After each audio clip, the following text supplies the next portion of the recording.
Women and wealth, women and success, women and business. Let's talk about all of these topics in today's episode.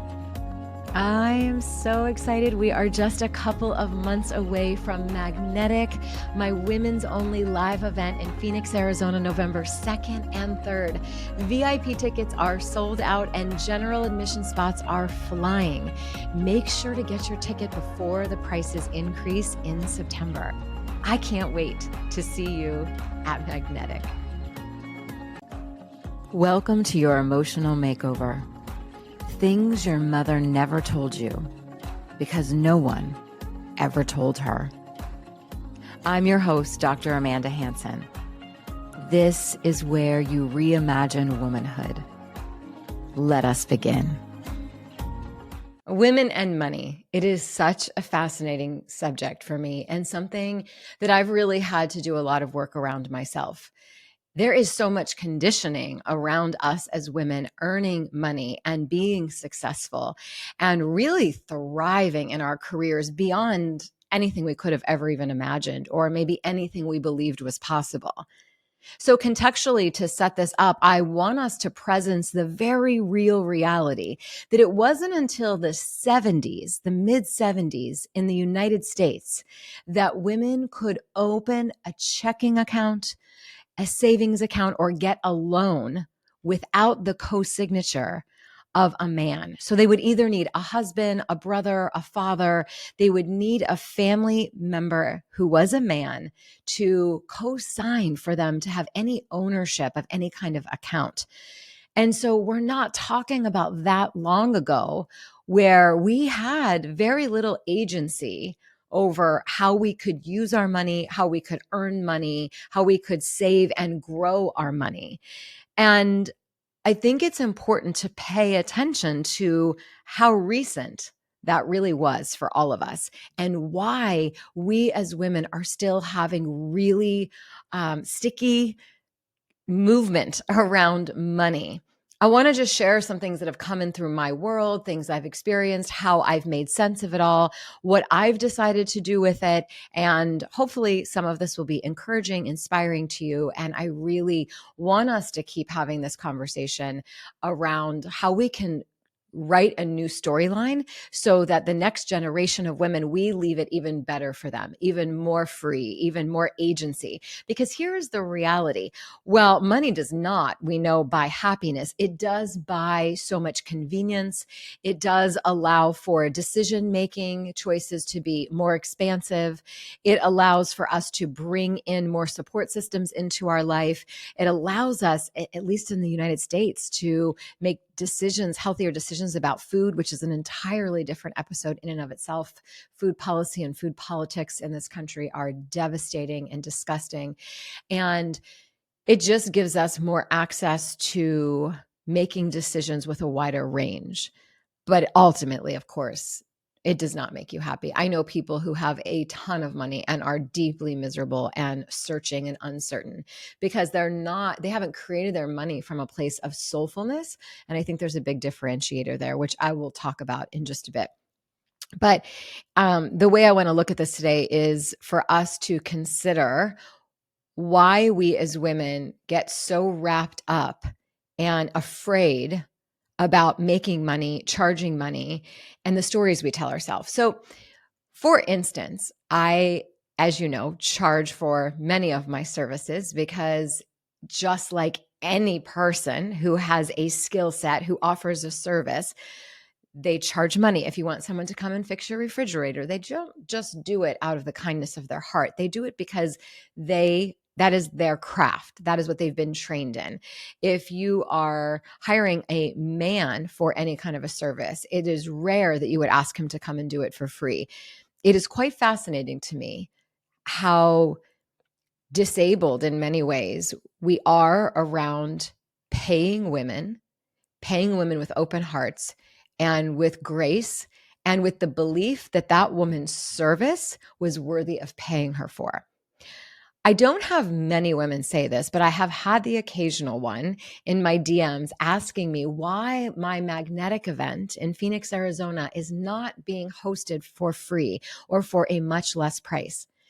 And I'm very clear when people ask that question, they've never run a business.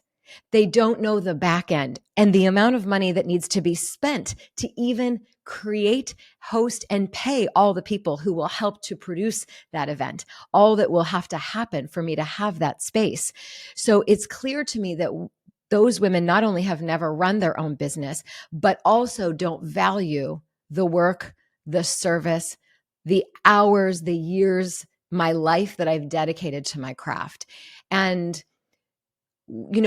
I think it's important that, and I respond to those women. I say, until we start to see ourselves individually as women, until we start to see ourselves as investments, we won't ever see another woman's work as an investment. We won't ever see stepping into something like that as an investment. But I always find it deeply fascinating how women often don't think twice to go and spend money on ridiculous items for themselves that will need to be redone in a couple of weeks again, or will be just a dopamine hit for the moment. So it's also interesting where and how we spend and focus our money. The toxic beauty world absorbs the majority of a woman's paycheck, and there's very little left for her to then invest into the places where real change gets created, where real happiness is derived from within her soul, within herself. But when you don't go there, you don't invest in that, you don't understand and do the work in there, you keep searching for these external dopamine hits and ultimately just find yourself in this merry-go-round over and over and over again. So it is clear that there are people in the world who just simply don't value the work that women bring. And I think we've also built, if you think about the world of volunteerism, majority of volunteers around the world are women. Majority of volunteers in the United States, as I was one of them, in many different systems, all across the different places I lived in this country, every kind of system you could imagine I have volunteered in, and deeply so. But it is fascinating how few male cohorts were ever shoulder to shoulder with me in the trenches, whether I was in a third world country or whether I was right here in America, in a school system, in a hospital system, in a refugee center. There were very few men standing shoulder to shoulder. And so we've built the volunteer world, we've built that on the backs of free labor of women, and kind of expected women to pour so much of their lives into giving services for free and not even thinking twice about where that takes energy away from for her. I am not condemning volunteer work. I think it is beautiful. I could never even add up the amount of hours of my life that I have volunteered. Some of the most beautiful moments of my life were in the world of volunteering and still are. But I refuse at this point in my life to not charge, and charge well and reasonably, I think, considering my service for what I do, for the craft that I have built. Because if I do that, I play into a system that says we don't really value women's work. And what I've also found is that when I have given scholarships, when I have deeply reduced fees for women, they don't participate in the same way because they didn't have to really deeply invest in it. They barely show up. They barely participate. They have every excuse in the world, and nothing actually changes. It's not until we make the investment into ourselves where there's some skin in the game that anything will ever change. So I am very adamant about women charging and charging well for their services. I've also shared with women who've asked me before about my prices. I said, you know what you can do? You can grab a journal. You can go to Instagram, and every single day when you open up my reel or my content on Instagram, you can make that your masterclass. You can take those 2 to 3 minutes and you can deeply take that message in. You can learn the steps to embody the message I am talking about. Every single day, there is epic free content that I am creating for the world, including this podcast. And to continue to ask me for more free labor is deeply insulting. And I stand firmly in that, and I make zero apology for that. We have got to stop doing this to women, because this is how we keep stepping on one another and keeping each other in that low vibration where nothing ultimately changes for us ever. We will never be able to catch up, let alone surpass men in our financial capital, if we continue to take advantage of women and their time and their craft and their resources and their skill sets. So I hope for those of you who needed to hear this, that feels like an encouragement. Charge and charge well for what you do, because you will find that the level of respect from paying clients is so beautiful. And even the energetics, when clients pay me versus clients who I have in the past given things discounted or free for, there's been a different quality of energy in the way that they've showed up. And they actually always wanted more. And it was never enough. And they needed me, they were always asking me to make adjustments and to add other things in. And so I learned very, very quickly that the kindness that I was showing was never really deeply reciprocated or respected. And so that's where this happy medium came in. Like, I'll just create epic, insane content for people to have for free. And then for those who want to go deeper and are willing, there's many different levels by which you can work with me. There is the Muses community, which is in Facebook. And while the Facebook community is incredible and beautiful, filled with women from around the world, I think one of the incredible features there is you're asking questions daily and I'm answering them. We have a 2-hour Zoom every single month where I am there interacting with you, and you really get to have that hands-on time with me and to be able to source through anything that you're going through. We have different topics every single month, and there's prompts every other day inside of the Muses community to really keep you deeply embedded in this work. So there, if we are looking at levels, we're looking at the entry point being Instagram or TikTok or Facebook, which I'm not very active on Facebook other than in my community. There's those social media worlds. Then the entry level would be the Muses community, which is $125 a month. And if you sign up for, 10 months, you get 2 months for free, where daily access. We are in there. We are having conversations. I'm going live all the time. We've got the 2-hour Zoom. You get PDFs every single month, journal prompts. And then I also have a self-love program, which is a self-study program, which you can take yourself through. There's 25 beautiful videos with an accompanying workbook to take you deeper into practical ways to expand your love for yourself, because that is ultimately the foundation of everything. Without the foundation of self-love in a woman's life, she will be meandering and lost in most every aspect of her life. And we haven't been taught that. That's why it was so important for me to bring that program. And then obviously I have my VIP Voxer clients, where you have Monday through Friday access to me through voice messaging, where we are exchanging daily messages. And I'm really helping you dial into aspects and pieces of your life where you need really specific tailoring. And that topic and that area is changing every day, every week. And women are being able in that space to bring me absolutely everything and anything that's happening in their lives. I used to see clients one-on-one. That space has now closed, as I've retained a few of my legacy clients that I've been working with for quite some time, but no longer have accessibility in that way. And then we have Magnetic, the live event, where you can be energetically in the room with me so that you can have the energetic imprint of everything that I teach, all of the work that I do. Because what I have found is ultimately there's only so much that an Instagram or anything online can ever take us to. The in-person work is still where it's at.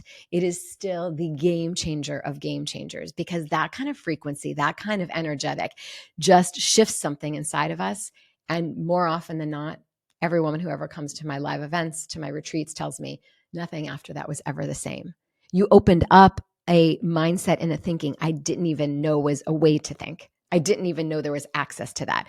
I often see a lot of blanket statements, and in the female coaching world, a lot of bypassing, a lot of toxic positivity, a lot of the same, and very little depth. Like, let me really sink my toes into the dirt and really get into new concepts and ideologies for women and ways of living. I see very, very little of that happening.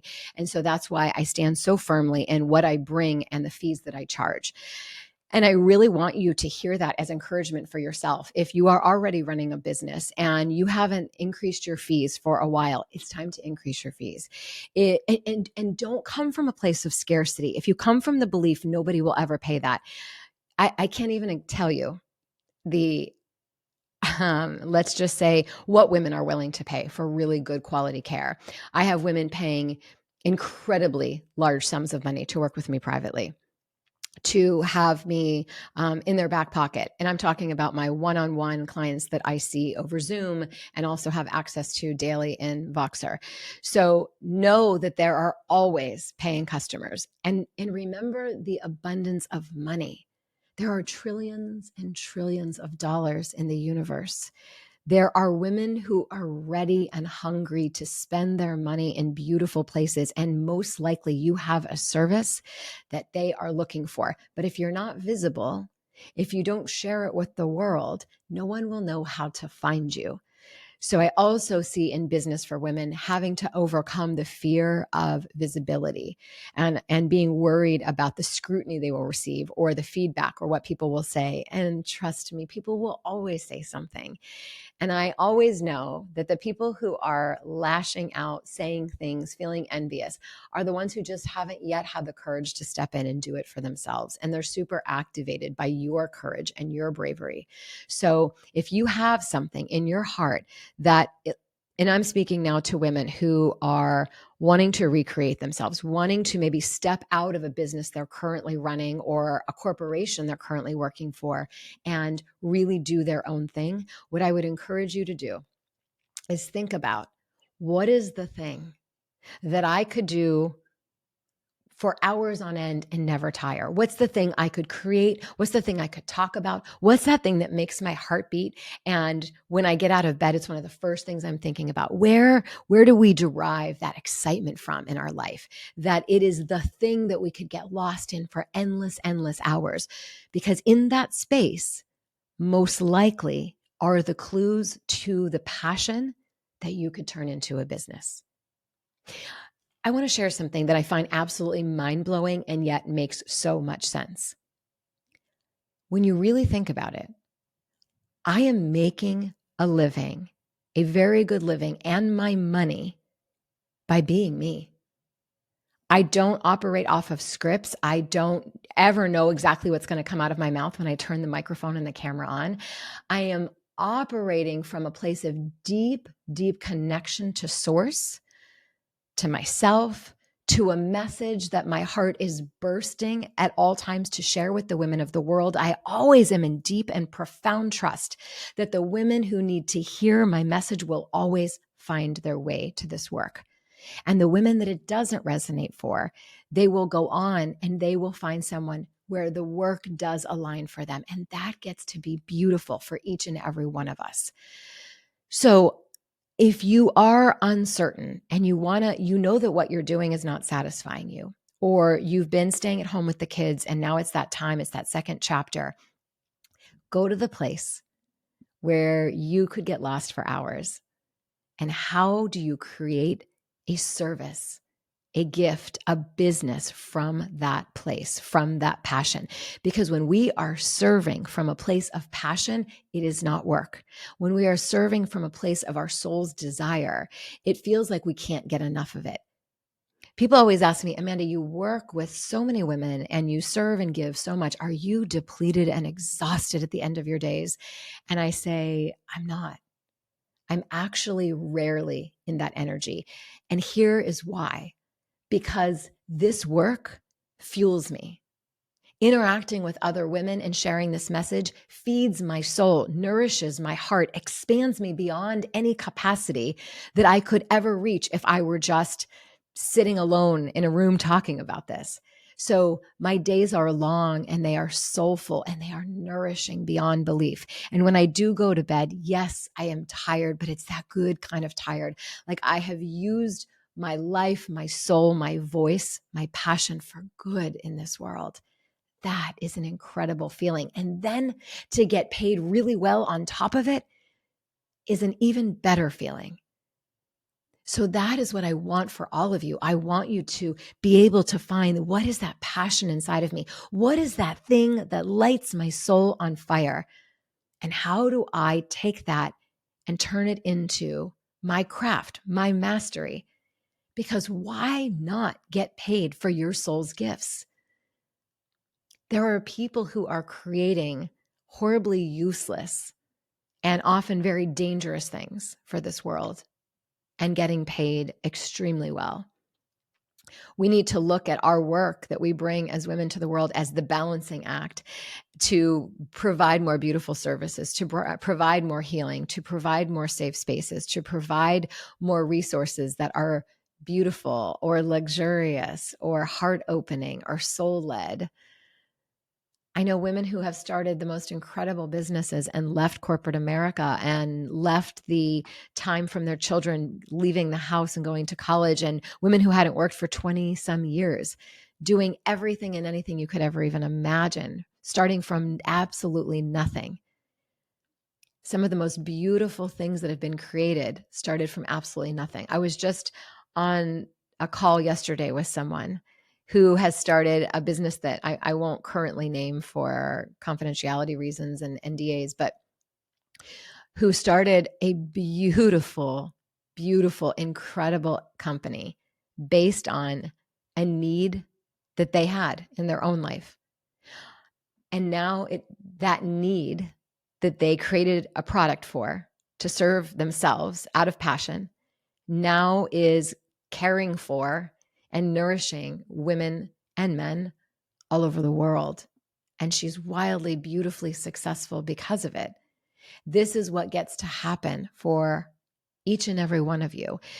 When you think about, like for me, when I think about what was the thing that I really wanted and needed, while I loved seeing clients in private practice one-on-one, what I really wanted and needed and felt the calling for was more community, was more beautiful, safe sisterhoods, was for more women to be able to step into these kinds of conversations and this reimagination of womanhood. And I wasn't finding it. So I created it. So when we create the thing that we are so needing, like the quote that says, be the change in the world that you want to see, when we do that and we are led with heart and we are led with soul, it doesn't mean that there aren't going to be difficult days. It doesn't mean there are going to be roadblocks, but it gets to be so much more joy filled. And there have been doors closed. There have been no's. There have been roadblocks. There have been confusing moments. There have been big question marks. There has been fear. And none of that I have ever made mean that I was doing something wrong or that this work was not meant to be. It just meant not in that way, Amanda. You thought it was going to look like that, but no, the universe is closing that door because there's an unbelievably exquisite window that is about to open. And if you step through that door that you think is the way, you'll miss this opportunity for this window that is coming for you. And so I lean into trust that every single thing that is meant for this path and for me and my business will never miss me. So I never have to know how I'm going to make the next thing happen. I just have to be in the continual work every single day of me taking action and being in the belief and the energy that my work is of incredible service. As long as I stay in integrity, as long as I give from my heart and my soul, and the universe gets to co-conspire with me, and all the rest gets to happen in ways that I could never even imagine if I tried to orchestrate it. So there's also, in feminine business, there also gets to be surrender. Now, of course, there's so much masculine energy in my business that has to happen for systems to operate. But the majority of my business is run from a deep place of trust and surrender and divine alignment and channeling with this message that comes through me. So I want you to hear the opportunity, the invitation, the encouragement of what can be possible for you as you begin to imagine and dream beyond your wildest dreams, regardless of if you have something you're doing right now and it's paying well, that's great. That pay gets to serve to build your passion project on the side. And you get to start to dream beyond your wildest dreams. You don't have to know how it's all going to come together, but you're only responsible for every single day taking one action, one step to get a little bit closer to bringing your dream to life. Because I assure you, there is absolutely nothing that is impossible. The only thing that will stand in your way from creating the business of your dreams and creating wealth of your dreams is your limited mindset. So when you heal and work on the body and the mind, you will open up to expansion of infinite possibility. But that won't be possible if you stay stuck in the limited mindsets that you inherited, maybe from your family members, from your religion, from a world and a society that says that women are not as capable. If you are trying to build a business from that energy, it certainly will not work. But if you are building from a new belief system and you have a support system that is so rock solid and cheering you the entire way,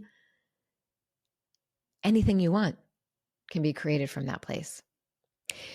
Which leads me to, I have so many questions come in to my DMs and women wanting me to talk more about jealousy of other women and jealousy of other women's success. And I think that, again, we have not had a long history of women being successful. And I'm talking about women being successful on their own right without a man standing by their side. We haven't had a lot of evidence of that. So when it happens, we want to believe either she got lucky, she screwed her way to the top, she knew somebody. We don't want to believe that she didn't create it on her own. And I want you to hear this. Every single time you run to believe that a woman did something else to be successful and not simply use her craft, use her intelligence, use her know-how, notice how that knocks you down a notch as well.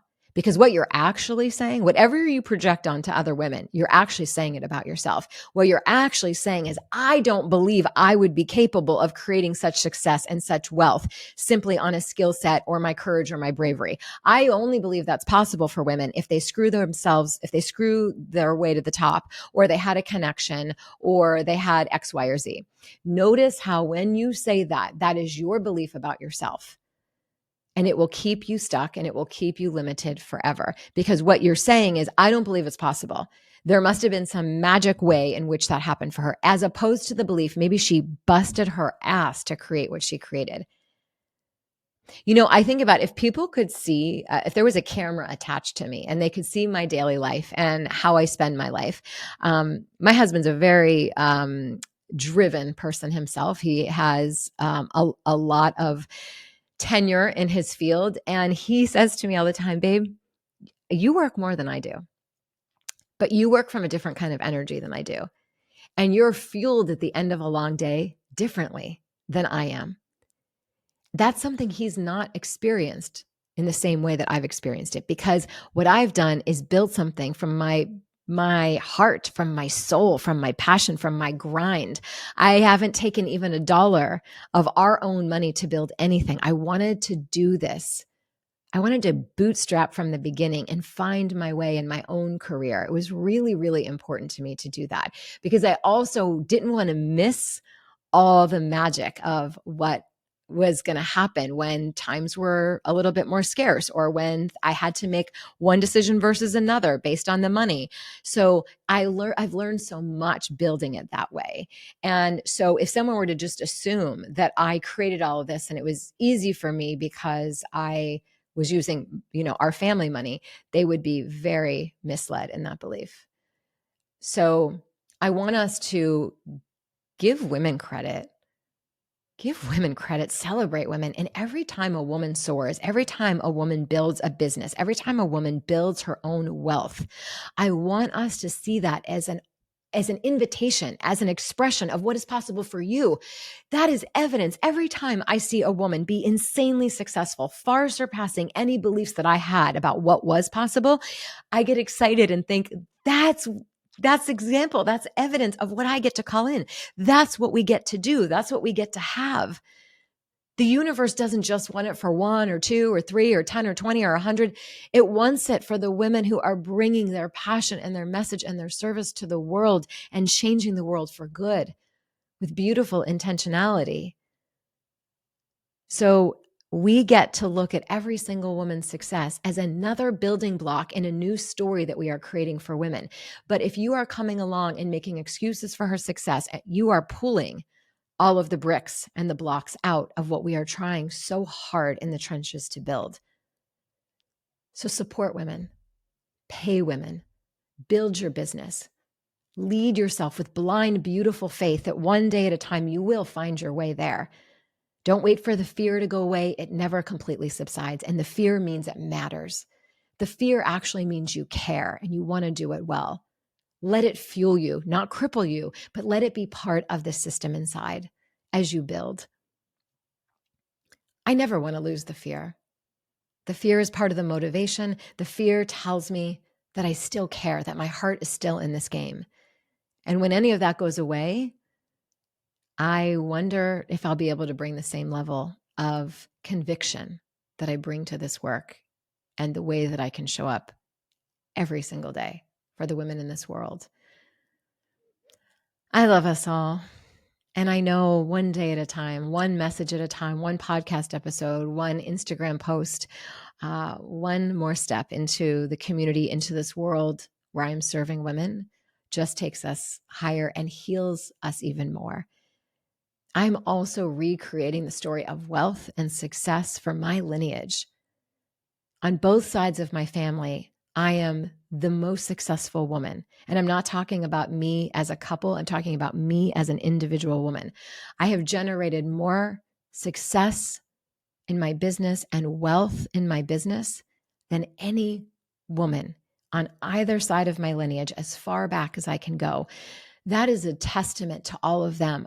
All of the women who did their part, who played their roles so that I could even be in this moment right now. I do this on behalf of all of them. I do this on behalf of my daughter to show her what is possible and to lead with this kind of authenticity and bravery as a businesswoman. And I also do it for every single one of you watching, to be an example of what you get to reach for, of what you get to say you want and what you desire. Let's stop vilifying money. Let's stop vilifying wealth. There's absolutely nothing wrong with money. The money is always an expansion of who you already are. So if I'm a good person, money will expand that. Money will give me more opportunities to serve the world even better and give back. Money will, if I'm a greedy, rotten person, it will make me more selfish, more greedy, to want to race to get some kind of status as the wealthiest person in the world, as opposed to the person who left a legacy of service in the world, but also got paid for it. So let's create new storylines. Let's do it for ourselves. Let's do it for our mothers, our grandmothers, our great-grandmothers, and beyond, them who couldn't, who maybe were more in the story of struggle. And let's do it for the generation of women who are watching us. You know, I remember when Kamala Harris was, when Joe Biden won and Kamala Harris was, the new VP, I remember a group of women that I was on a text thread with were saying, oh my gosh, this is so incredible for our daughters. This is so amazing that our daughters are getting to see the first female vice president. And after about an hour of these messages going on, I texted in the group and I said, yes, it's great for our daughters, but it's also great for us. Because my question was, when did we stop being inspired? When did we stop dreaming? When did we say that we missed our opportunity, that we missed the boat, that the clock was ticking, it was too late to start? It's never too late to start. I promise you, the world needs you. The world needs your message, your heart, your soul, and your service. I'd love to hear your thoughts, your questions. Please feel free to send me a message. Let me know if this resonated with you, what you want to hear more about in regards to women and money, women and wealth creation. And I think maybe the next episode or one in the near future will be about women with their own wealth and relationships. I get a lot of women who ask me in my DMs, how does your partner deal with your level of vocalization and your strong opinion and your strong stance and the way you show up in your full sensuality and the way that you say everything and anything that you want, in the way that you are successful? I get that question several times a week. And I think that will be a good one to circle back on because that relates. That can be part 2 of this conversation. So I will see you next week. And now we have exactly what I will be talking about. Sending you so very much love. Thank you for being here. I hope you enjoyed today's episode. I would love to hear your feedback. Message me on Instagram or write a review. And of course, if you know a woman who could benefit from this episode, please share it with her because it can heal her life. And that's what sisters do. Love always, Dr. Amanda.